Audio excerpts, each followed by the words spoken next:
बिस्मिल्लाहिर्रहमानिर्रहीम। अस्सलामुअलैकुम। मैं माहिर अमराज़ बसारत डॉक्टर नदास्कर। आज मेरी वीडियो का जो मौजू है वो है ग्लोकोमा, जिसे उर्दू ज़बान में काला मोतिया कहा जाता है और सिंध में इसके लिए काला पानी का लफ्ज़ इस्तेमाल होता है। ये इंतहाई मोहलिक और पेचीदा बीमारी है और इसे साइलेंट किलर के तौर पर भी कंसिडर किया जाता है, क्योंकि इसमें बहुत ही सडन पेरिफेरल विजन जो है, अतराफ़ की विजन लॉस हो जाती है।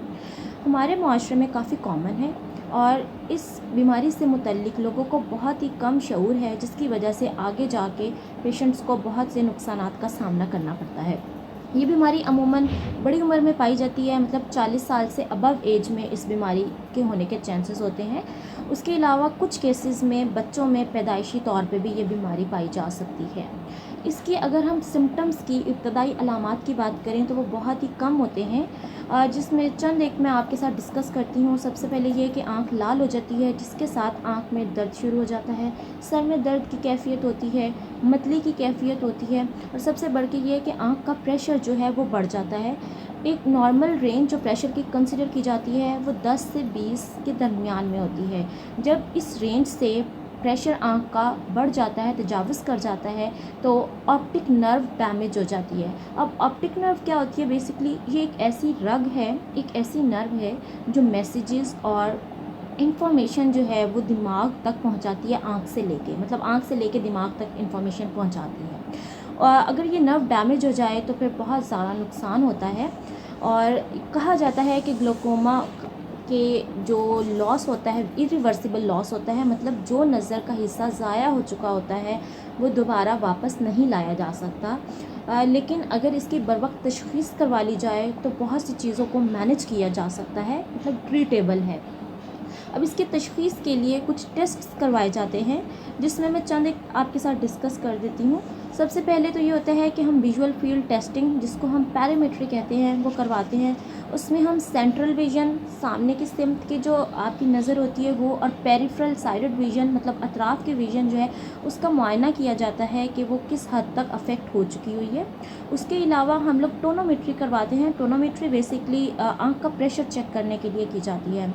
अब ज़रूरी नहीं है कि आँख का प्रेशर बढ़े तो ही ग्लोकोमा हो। इसकी अक़साम में से एक ऐसी किस्म भी है जिसमें आँख का प्रेशर अमूमन नॉर्मल रहता है, लेकिन ऑप्टिक नर्व जो है वो डैमेज हो जाती है, जिसको हम नॉर्मल टेंशन ग्लोकोमा बोलते हैं। उसके अलावा कुछ अक़साम में एंगल क्लोजर ग्लोकोमा भी है, ओपन एंगल ग्लोकोमा भी होता है।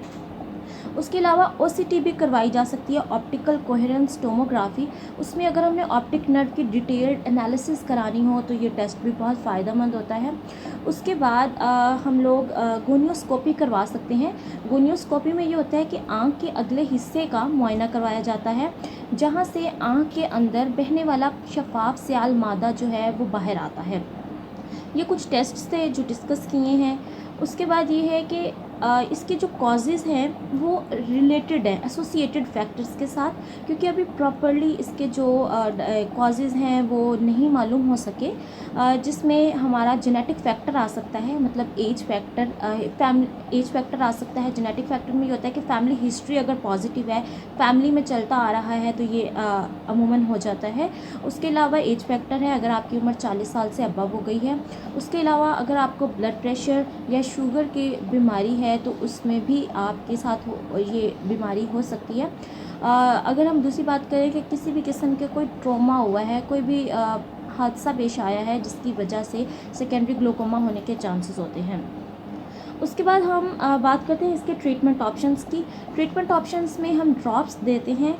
ड्रॉप्स ये होता है कि हमने बाकायदगी से पेशेंट को यूज़ करवाने होते हैं एक लंबे अरसे तक। उससे ये होता है कि जिस तरह हम ब्लड प्रेशर या शुगर एक दफ़ा हो जाए तो उसके मेडिसिन लाइफ टाइम कंटिन्यू करते हैं, इसी तरह ग्लोकोमा भी लाइफ टाइम एक बीमारी है। इसमें हम लंबे अरसे तक के लिए ड्रॉप्स बाकायदगी से पेशेंट को करवाते हैं यूज़, ताकि उनका प्रेशर जो है वो उनका नॉर्मल रहे। लेकिन अगर इसके साथ भी प्रेशर नॉर्मल नहीं होता तो फिर हमारे पास लेज़र सर्जरीज़ के ऑप्शंस मौजूद हैं। उसमें ये होता है कि हम लोग पेशेंट्स की सर्जरी करते हैं और फिर ये होता है कि हम कोशिश करते हैं कि उनका नॉर्मल हो जाए, जो प्रेशर बढ़ा हुआ होता है आँख का। ये ट्रीटेबल है अगर बर वक्त इसकी तशख़ीस डायग्नोसिस हो जाए। एक मरतबा अपनी आँख का कंप्लीट मुआयना करवाएं। दुआ में याद रखिएगा। अल्लाह हाफ़िज़।